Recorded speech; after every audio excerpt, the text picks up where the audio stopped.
Hello, BookTube. Well, as promised, here we are in our special patrons-only mail haul. I'm just kidding. Of course, there's no patrons only because I barely have any patrons at all. I was hoping by this point, and my Patreon is like 3 years old, I was hoping by this point that I would be freed from my daily toil in the box factory. But instead, no. But I will leave a link, just in case you're feeling generous. Wouldn't that be something? Any money that I get on Patreon is going to be funneled into books to haul for you, or to buy for you, to ship to you. So you'd only be helping yourself. But it's the cool thing that the kids are doing. So let's see. We have 5 packages here. I think this might be it for the day. But let's see what we have here. Do you want anything, Bean? Are you? No, the Bean is holding out for a long walk. It's just a little chilly. I'm old. It's not really chilly. I know. On the temperature in the thermometer is not chilly, but I'm old. Anything that's not hot is cold. Okay, so great. Okay, all right. Okay, this is going to present me with a little bit of a problem, and if I have a problem, you have a problem because I share everything, including my problems. This is due in August, and it's worth a classic Steve's Channel BookTube discussion. Because I have already read a chunk of this book. I'm going to finish it. I'll finish it tonight now that I have a copy of my own. This is a thriller that comes out in August. And it presents us with a problem, a discussion that I want to have with you anyway. And that is, how much of the writing of a book are you willing to overlook for the sake of other elements in the book? Now, whether you know it or not, quite a few of you are already directly implicated in that question because quite a few of you are Harry Potter fans, and the writing in the Harry Potter books, as your 60-year-old self will certainly tell you, is awful. Just awful. The writing. I'm not talking about anything else. I think the plot is even worse than the writing in the Harry Potter books. There is a spell, definitely, an enchantment in those books that shows that such enchantments can survive without any technical achievements, and that enchantment was cast over an entire generation of readers, and I wouldn't have it any other way. But viewed critically, which of course the Harry Potter books are not meant to be, they're atrocious on a level of prose, and yet you forgive that because you love them. And that's my question, is how much are we willing to forgive in, let's say, a new book that has not cast a spell, if other elements are first rate, but the writing is not? That is a horrible... any writer in the world would hate to have that as their setup. So I'm afraid it's Robert Poby's bad luck that it's him. This is a thriller called City of Windows. A very nice cover design there. And a fantastic plot description. You'll notice the cover has a blurb from Lee Child, which is worth money in the bank. And his blurb is, great plot, great setting, I loved this. And I can't help but think that that's strategic on Lee Child's part, because those two things are true. But if you made a long list of the elements of any book, those two things would be just about the only ones that are great in this book. And I can't help but think that Lee Child is a canny enough dog to know that and not to waste a blurb. But let me tell you a little about the book, and then I'll show you what I mean. The book opens during the worst blizzard in New York City in ages, when an FBI agent in a moving SUV in New York City is killed by a nearly impossible sniper shot. Unable to pinpoint where the shot came from, as the storm rapidly wipes out evidence, the agent in charge, Brett Kehoe, turns to the one man who might be able to help the agency, the former FBI agent Lucas Page. Now, Lucas Page lost an eye, part of an arm, part of a leg in a previous encounter, and wants nothing to do with the FBI. He doesn't want to help them at all. He's already started to build a life elsewhere with a family. But he has an uncanny knack for trajectories and for reading a crime scene, and that's even more important in this book because of this massive storm, making the crime scene much harder for even trained professionals at the NYPD to read. So he's kind of dragged in, and that, I think you will agree with me, that sounds like a fantastic plot.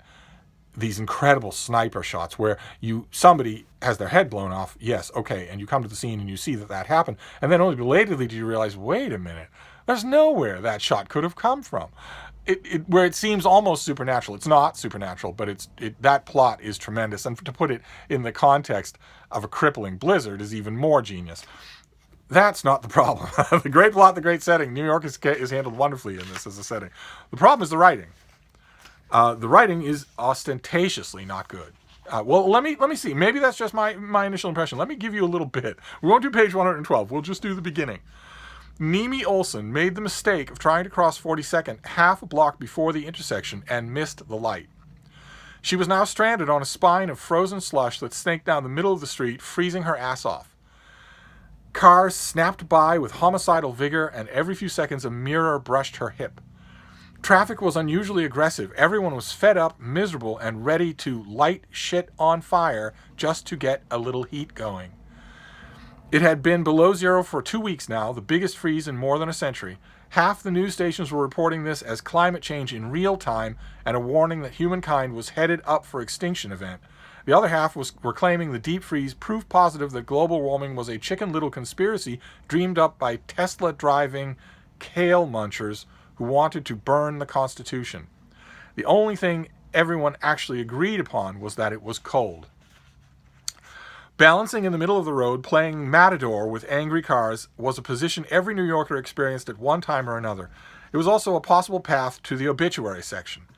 Nimi had grown up here, always thinking that other people got killed by cars each year. More than 15,000 pedestrians on the island got taste of hood ornament, followed by a ride in an ambulance. And even though only a couple of hundred succumbed to their wounds, it was not an exercise she wanted to take for the theoretical to the practical.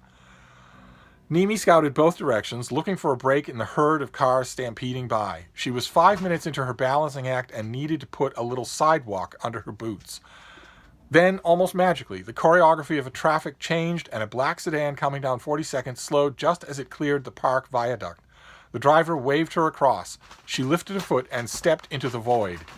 Nimi smiled as she stepped in front of his grill, gave him a wave and mouthed, "Thank you." She made eye contact, and there was an instant of time when everything was fine. Then, somehow, it wasn't. The car window disintegrated, and the driver's head disappeared. It was there, and then it was gone. And for a brief pinch of time, the clock stopped doing what it was supposed to do, and everything ceased moving. That's part of the first chapter, and I don't know. I'd be interested in your reactions. To me, that is horrible prose. Just horrible. The dangling clauses lead back to the wrong antecedents, so that so that it's Nimi who's snaking down the street, not the slush island, and taste of hood ornament, put her feet on some sidewalk, the clock stopped doing what it's supposed to do. All of that stuff it's an author that's too present. He's leaning too heavy on his prose to show you how cool he is. And I have to confess that sticks true for, I read the first 50 pages or so of this book, and the bad news is that authorial, sunglasses indoors type writing, I think you would agree, it's the exact opposite of the tone you want for a thriller. Thrillers have to be spare. They can't be the author saying, "Hey, wasn't that a cool way to say things? Aren't I really cool?" The bad side is that the prose keeps on like that for the whole chunk that I read. I will read the whole of the book now to see if maybe the author just gets tired or starts to concentrate on more important things. The plus side was, as I think you might be able to get impression even from that reading, is that I read those first 50 pages standing in one place without even thinking about stopping. Which says a lot for the author. It's just, I think this is going to be a case where we have a book that does some things really well, and the question will be, do we let it go? Do we let the rest of it go? I don't know. I will report back once I've read the whole thing. But that's a question that I have for you anyway. How much of an allowance are you willing to make for a book when it comes to a question like that? Of course, ideally you want it to do everything right. But, all right, let's move on to the next one here. 9 minutes a book. Only on this channel, I tell you. All right, so this one is from St. Martin's. Comes out in October. It's called 7 Letters by J.P. Moniger. And the subtitle is Ireland Writes Its Own Love Stories. Isn't that kind of a neat line? This is a romantic novel about love, family, and what it means to build a home together. When Kate Moreton, a PhD student at Dartmouth, moves to Ireland, it's to research the history of the Blasket Islands.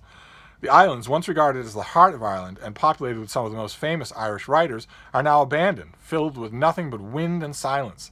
She has a degree to finish and a life back in New Hampshire that she is reluctant to leave.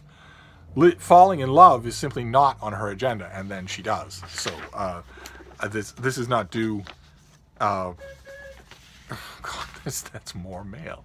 Uh, here, I'm gonna stop this. I'll be right back. Oh, good Lord.